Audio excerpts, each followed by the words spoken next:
Ideas creations.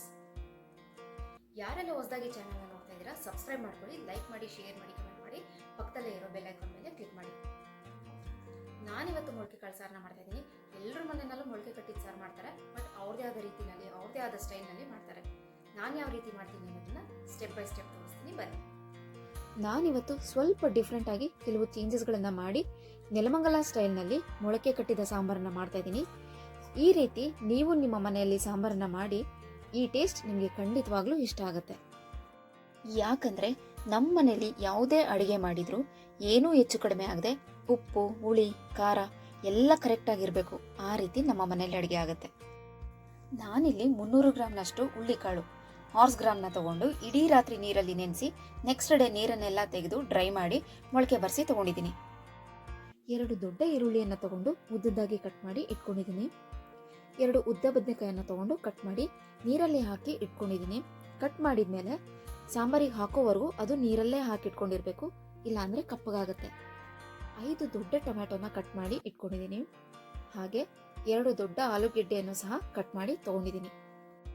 ಅರ್ಧ ಹೋಳು ತುರಿದಿರೋ ಅಂತ ತೆಂಗಿನಕಾಯಿ ತುರಿ, 1 ಸ್ಪೂನ್ ಗಸಗಸೆ, 2 ಸ್ಪೂನ್ ಕಡಲೆ, ಒಗ್ಗರಣೆಗೆ ಸ್ವಲ್ಪ ಅಡುಗೆ ಎಣ್ಣೆ, 1 ಸ್ಪೂನ್ ಸಾಸಿವೆ, 2 ಗುಂಟೂರು ಮೆಣಸಿನಕಾಯಿ, ಸ್ವಲ್ಪ ಕರಿಬೇವು, ಸ್ವಲ್ಪ ಕೊತ್ತಂಬರಿ ಸೊಪ್ಪು.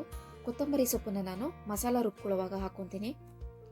2 ಸ್ಪೂನ್ ಕಾಳು ಸಾಂಬಾರಿನ ಪುಡಿ, ರುಚಿಗೆ ತಕ್ಕಷ್ಟು ಉಪ್ಪು, ಸ್ವಲ್ಪ ಅರಿಶಿಣದ ಪುಡಿ. ಮೊದಲು ಸ್ಟವ್ ಆನ್ ಮಾಡಿ ಒಂದು ಪ್ಯಾನನ್ನು ಇಟ್ಕೊತೀನಿ. ಪ್ಯಾನ್ ಬಿಸಿಯಾದ ನಂತರ ನಾವು ಕಟ್ ಮಾಡಿ ಇಟ್ಕೊಂಡಿರುವಂಥ ಈರುಳ್ಳಿನಲ್ಲೇ 2 ರಿಂದ 3 ಸ್ಲೈಸ್ ಈರುಳ್ಳಿನ ತಗೊಂಡು ಪ್ಯಾನಿಗೆ ಹಾಕೊತೀನಿ. ಇದನ್ನು ಫ್ರೈ ಮಾಡೋದಕ್ಕೆ 1 ಸ್ಪೂನ್ ಅಡುಗೆ ಎಣ್ಣೆಯನ್ನು ಸಹ ಹಾಕೋತಾ ಇದ್ದೀನಿ. 1 ಸಣ್ಣ ಟೊಮ್ಯಾಟೋನ ಹೆಚ್ಚಿಟ್ಕೊಂಡು ಈರುಳ್ಳಿ ಜೊತೆನಲ್ಲೇ ಫ್ರೈ ಮಾಡೋದಕ್ಕೆ ಹಾಕೋಬೇಕಾಗತ್ತೆ. ಹಾಗೆ ಇದನ್ನು ಕೈ ಆಡಿಸ್ಕೊಂಡು 2 ಮಿನಿಟ್ಸ್ ಫ್ರೈ ಮಾಡ್ಕೊತೀನಿ. ಇದು ಫ್ರೈ ಆದ ನಂತರ ಸ್ಟವ್ ಆಫ್ ಮಾಡಿ ತಣ್ಣಗಾಗೋದಕ್ಕೆ ಬಿಟ್ಟು ಇನ್ನೊಂದು ಕಡೆ ಮಿಕ್ಸಿ ಜಾರಿಗೆ ತುರಿದಿಟ್ಕೊಂಡಿರೋಂಥ ಅರ್ಧ ಹೋಳು ತೆಂಗಿನಕಾಯಿ ತುರಿಯನ್ನು ಹಾಕೋತಾ ಇದ್ದೀನಿ. ನೆಕ್ಸ್ಟ್ ಫ್ರೈ ಮಾಡಿ ಇಟ್ಕೊಂಡಿರೋಂಥ ಟೊಮ್ಯಾಟೊ ಈರುಳ್ಳಿಯನ್ನು ಹಾಕೋತಾ ಇದ್ದೀನಿ. ನಂತರ 1 ಸ್ಪೂನ್ ಗಸಗಸೆ, 2 ಸ್ಪೂನ್ ಹುರಿಗಡಲೆ, 2 ಸ್ಪೂನ್ ಕಾಳು ಸಾಂಬಾರಿನ ಪುಡಿ ಮತ್ತೆ 2 ಸ್ಲೈಸ್ ಆಗುವಷ್ಟು ಹಸಿ ಈರುಳ್ಳಿಯನ್ನು ಹಾಕೋಬೇಕಾಗತ್ತೆ. ತೆಗೆದಿಟ್ಕೊಂಡಿರುವಂಥ ಸ್ವಲ್ಪ ಕೊತ್ತಂಬರಿ ಸೊಪ್ಪು, ಸ್ವಲ್ಪ ನೀರನ್ನು ಸೇರಿಸ್ಕೊಂಡು ಇದಿಷ್ಟನ್ನು ಸಹ ಮಿಕ್ಸಿನಲ್ಲಿ ನುಣ್ಣಗೆ ಗಂಧದ ಥರ ರುಬ್ಕೊತೀನಿ. ಇದೀಗ ರುಬ್ಕೊಂಡಿದ್ದಾಗಿದೆ ನೋಡಿ, ಗಂಧದ ಥರ ನುಣ್ಣಗಾಗಿದೆ. ಈ ರೀತಿ ಗ್ರೈಂಡ್ ಮಾಡ್ಕೋಬೇಕು. ಸ್ಟವ್ ಆನ್ ಮಾಡಿ ಕುಕ್ಕರ್ನ ಸ್ಟವ್ ಮೇಲೆ ಇಟ್ಕೊತೀನಿ. ಸಾಂಬಾರು ಒಗ್ಗರಣೆಗೆ 1 ಸೌಟ್ ಅಡುಗೆ ಎಣ್ಣೆಯನ್ನು ಹಾಕ್ಕೊಂಡು ಎಣ್ಣೆ ಬಿಸಿಯಾದ ನಂತರ 1 ಸ್ಪೂನ್ ಸಾಸಿವೆಯನ್ನು ಹಾಕೋತಾ ಇದ್ದೀನಿ. ಇದರ ಹಿಂದೆನೆ 2 ಗುಂಟೂರು ಮೆಣಸಿನಕಾಯಿ, ಸ್ವಲ್ಪ ಕರಿಬೇವನ್ನು ಹಾಕೊಂಡು ಲೈಟಾಗಿ ಫ್ರೈ ಮಾಡ್ಕೊತೀನಿ. ನೆಕ್ಸ್ಟ್ ಇದಕ್ಕೆ ಹೆಚ್ಚಿಟ್ಕೊಂಡಿರುವಂಥ ಈರುಳ್ಳಿಯನ್ನು ಸಹ ಹಾಕೊಂಡು 2 ಮಿನಿಟ್ಸ್ ಇದನ್ನ ಫ್ರೈ ಮಾಡ್ಕೊತೀನಿ. ಈರುಳ್ಳಿ ಫ್ರೈ ಆಗಿದೆ. ಈಗ ಹೆಚ್ಚಿಟ್ಕೊಂಡಿರುವಂಥ ಟೊಮೆಟೊ, ಆಲೂಗೆಡ್ಡೆಯನ್ನು ಹಾಕೊಂಡು ಟೊಮೆಟೊ ಮೆತ್ತಗಾಗೋವರೆಗೂ ಫ್ರೈ ಮಾಡ್ಕೊತೀನಿ. ಟೊಮೆಟೊ ಅರ್ಧ ಭಾಗ ಬೆಂದ ನಂತರ ಅರಿಶಿಣದ ಪುಡಿಯನ್ನು ಹಾಕೊಂಡು ಹಿಂದೆನೆ ಟೊಮೆಟೊ ಇನ್ನೂ ಬೇಗ ಮೆತ್ತಗಾಗ್ಲಿ ಅಂತ ಸ್ವಲ್ಪ ಉಪ್ಪನ್ನು ಸಹ ಸೇರಿಸ್ಕೊತೀನಿ. ಇದನ್ನ ಹಾಗೆ ಫ್ರೈ ಮಾಡ್ಕೋತಾ ಇನ್ನು ಮೊಳಕೆ ಕಟ್ಟಿದ ಹುರುಳಿಕಾಳಿನ ಪ್ರಯೋಜನವನ್ನ ಹೇಳೋದಾದ್ರೆ ಇದರಲ್ಲಿ ಪ್ರೋಟೀನ್, ಫೈಬರ್, ಕಬ್ಬಿಣಾಂಶ ಹಾಗೂ ಕ್ಯಾಲ್ಸಿಯಂ ಅಂಶಗಳಿಂದ ಕೂಡಿದ ಅತ್ಯುತ್ತಮ ಪೌಷ್ಟಿಕ ಆಹಾರ ಇದಾಗಿದೆ.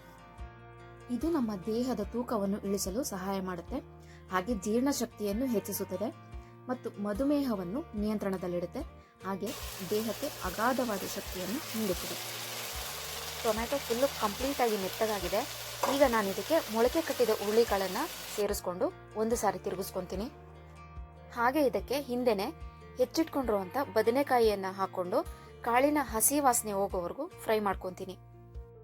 ಕಾಳಿನ ಹಸಿ ವಾಸನೆ ಎಲ್ಲ ಹೋಗಿ ಒಳ್ಳೆ ಘಮ ಬರ್ತಿದೆ. ಇದಕ್ಕೀಗ ರುಬ್ಬಿಟ್ಕೊಂಡಿರುವಂಥ ಮಸಾಲೆಯನ್ನು ಹಾಕಿ ಇದನ್ನು ಸಹ 1-2 ನಿಮಿಷ ಕೈ ಆಡಿಸ್ಕೊತೀನಿ. ಯಾಕಂದರೆ ಮಸಾಲೆ ಕಾಳಿನ ಜೊತೆ ಹೊಂದ್ಕೋಬೇಕು. ಹಾಗಾಗಿ ಮಸಾಲೆಯ ಹಸಿ ವಾಸನೆ ಹೋಗಿ ಒಳ್ಳೆ ಘಮ ಬರಬೇಕು. 1-2 ನಿಮಿಷ ಇದನ್ನು ಫ್ರೈ ಮಾಡ್ಕೊತೀನಿ. ಮಧ್ಯ ತಿರ್ಗಿಸ್ಕೊತಾ ಇರಬೇಕಾಗುತ್ತೆ. ಯಾಕಂದರೆ ನಾವು ಮಸಾಲೆ ಹಾಕಿರೋದ್ರಿಂದ ನಾವು ತಿರ್ಗಿಸ್ಕೊಂಡಿಲ್ಲ ಅಂದರೆ ತಳ ಹಿಡಿಯುತ್ತೆ. ಹಾಗಾಗಿ ನಾವು ಮಧ್ಯ ತಿರ್ಗಿಸ್ಕೊತಾ ಇರಬೇಕು. ಮಸಾಲೆ ಹಾಕಿದ ಹಿಂದೆ ನೀರನ್ನು ಹಾಕಿಬಿಟ್ರೆ ಕಾಳಿನಲ್ಲಿ ಮಸಾಲ ಟೇಸ್ಟ್ ಇರಲ್ಲ. ನೀರಲ್ಲಿ ಕಾಳನ್ನು ಬೇಯಿಸ್ಕೊಂಡು ತಿಂದಾಗಿರುತ್ತೆ. ಹಾಗಾಗಿ ನಾವು ಈ ಟೈಮ್ನಲ್ಲಿ ಮಸಾಲ ಜೊತೆನೇ ಕಾಳನ್ನು ಬೇಯಿಸೋದ್ರಿಂದ ಮೊಳಕೆ ಕಾಳಿಗೆಲ್ಲ ಮಸಾಲ ಚೆನ್ನಾಗಿ ಇಟ್ಕೊಂಡಿರುತ್ತೆ, ಹಾಗೆ ಟೇಸ್ಟು ಕೂಡ ತುಂಬ ಚೆನ್ನಾಗಿರುತ್ತೆ. ಕಾಳು ಮಸಾಲೆ ಜೊತೆ ಚೆನ್ನಾಗಿ ಹೊಂದ್ಕೊಂಡಿದೆ. ಈಗ ನಾನು ಇದಕ್ಕೆ ನೀರನ್ನು ಹಾಕೋತಾ ಇದ್ದೀನಿ. ನಿಮಗೆ ಸಾಂಬಾರ್ ಯಾವ ರೀತಿ ಇರಬೇಕು, ಗಟ್ಟಿಯಾಗಿರ್ಬೇಕಾ ತೆಳ್ಳಗಿರ್ಬೇಕಾ ನೋಡಿಕೊಂಡು ನೀರನ್ನು ಹಾಕೊಳ್ಳಿ. ಈ ಸಾಂಬಾರ್ ಅನ್ನ ಚಪಾತಿ ಮುದ್ದೆಗೆ ತುಂಬ ಚೆನ್ನಾಗಿರುತ್ತೆ. ಹಾಗೆ ಮೊಳಕೆ ಕಟ್ಟಿದ ಕಾಳಿನಿಂದ ಮಾಡಿದ ಸಾಂಬಾರ್, ಪಲ್ಯ, ಸಲಾಡ್ ಆರೋಗ್ಯಕ್ಕೂ ಕೂಡ ಬಹಳ ಒಳ್ಳೆಯದು. ಈಗ ಸಾಂಬಾರಿನ ರುಚಿಗೆ ತಕ್ಕಷ್ಟು ಉಪ್ಪನ್ನು ಹಾಕೋತಾ ಇದ್ದೀನಿ. ಉಪ್ಪನ್ನು ಹಾಕಿದ ನಂತರ ಒಂದ್ಸರಿ ತಿರುಗಿಸ್ಕೊತೀನಿ. ಇದು ಚೆನ್ನಾಗಿ ಕುದಿ ಬಂದ ನಂತರ ಕುಕ್ಕರ್ ಲಿಡ್ಡನ್ನು ಕ್ಲೋಸ್ ಮಾಡಿ 1 ವಿಷಲ್ ಬರ್ಸ್ಕೊಂಡ್ರೆ ಸಾಕು.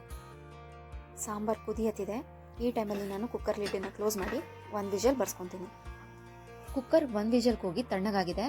ಈಗ ಕುಕ್ಕರ್ ಲಿಡ್ಡನ್ನು ಓಪನ್ ಮಾಡಿ ಸಾಂಬಾರ್ ಹೇಗಾಗಿದೆ ಅಂತ ನೋಡೋಣ. ಬದನೆಕಾಯಿ ಸಾಂಬಾರ್ನಲ್ಲಿ ನೋಡೋದಕ್ಕೆ ಕಾಣ್ತಾ ಇದೆ, ಯಾಕಂದರೆ ನಾನು ಬದನೆಕಾಯಿಯನ್ನು ಕಾಳಿನ ಜೊತೆ ಹಾಕ್ಕೊಂಡು ಫ್ರೈ ಮಾಡಿದ್ದೆ. ನಾನು ಈರುಳ್ಳಿ, ಟೊಮೆಟೊ, ಆಲೂಗೆಡ್ಡೆ ಜೊತೆ ಹಾಕ್ಕೊಂಡು ಫ್ರೈ ಮಾಡಿದರೆ ನಮಗೆ ಸಾಂಬಾರ್ನಲ್ಲಿ ಬದನೆಕಾಯಿ ಕಾಣ್ತಿರ್ಲಿಲ್ಲ. ಈ ಕಾರಣಕ್ಕೋಸ್ಕರ ನಾನು ಬದನೆಕಾಯಿಯನ್ನು ಕಾಳಿನ ಜೊತೆ ಫ್ರೈ ಮಾಡ್ಕೊಂಡಿದ್ದು. ಸಾಂಬಾರ್ ಚೆನ್ನಾಗಾಗಿದೆ. ಈಗ ಇದನ್ನು ಒಂದು ಬೌಲ್ಗೆ ಶಿಫ್ಟ್ ಮಾಡ್ಕೊತೀನಿ.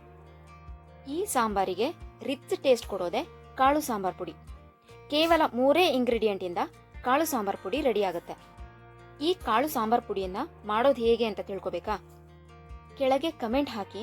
ಜಾಸ್ತಿ ಕಮೆಂಟ್ಸ್ ಬಂದರೆ ಕಾಳು ಸಾಂಬಾರ್ ಪುಡಿ ಮಾಡೋದು ಹೇಗೆ ಅನ್ನೋ ವಿಡಿಯೋನ ಚಾನಲ್ನಲ್ಲಿ ಅಪ್ಲೋಡ್ ಮಾಡ್ತೀನಿ. ಯಾರೆಲ್ಲ ಹೊಸದಾಗಿ ನಮ್ಮ ಚಾನಲ್ನ ನೋಡ್ತಾ ಇದ್ದೀರಾ ಸಬ್ಸ್ಕ್ರೈಬ್ ಮಾಡ್ಕೊಳ್ಳಿ, ಲೈಕ್ ಮಾಡಿ, ಶೇರ್ ಮಾಡಿ, ಗುಡ್ ಕಮೆಂಟನ್ನು ಕೊಡಿ. ಹಾಗೆ ಪಕ್ಕದಲ್ಲೇ ಇರೋ ಬೆಲ್ ಐಕಾನ್ ಮೇಲೆ ಕ್ಲಿಕ್ ಮಾಡಿ. ಇನ್ನೊಂದು ಹೊಸ ರೆಸಿಪಿಯನ್ನು ನಿಮ್ಮ ಮುಂದೆ ತರ್ತೀನಿ. ಅಲ್ಲಿವರೆಗೂ Tata, bye bye, take care ಅಂತ ಹೇಳ್ತಾ ವಿಡಿಯೋ ನೋಡಿದ್ದಕ್ಕಾಗಿ ಧನ್ಯವಾದಗಳು.